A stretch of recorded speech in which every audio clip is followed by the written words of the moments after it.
Kaixo, Jose Ignacio Basterretxea naz, Galdakoko mozoloa jaiotzez eta orain Zarataman bizi naz.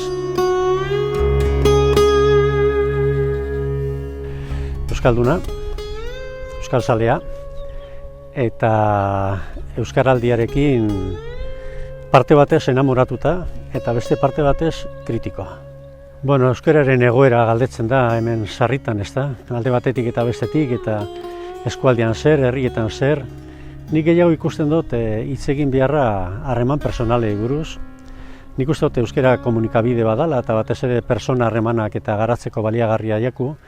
Eta alderdi hortatik, nik esperientzia gazi gozoak daukadaz, auzoan, herrian, eskualdean, lagun batzukaz perfectamente eta gustura egin daiteke euskaraz, beste batzukaz ez hainbeste, baina bueno, tira, beste askorekin ezin da. Eta hori gainditzea ez da erraza. Euskaraldiak hor badauka zeregin handi bat, eta beraz matzen dugu.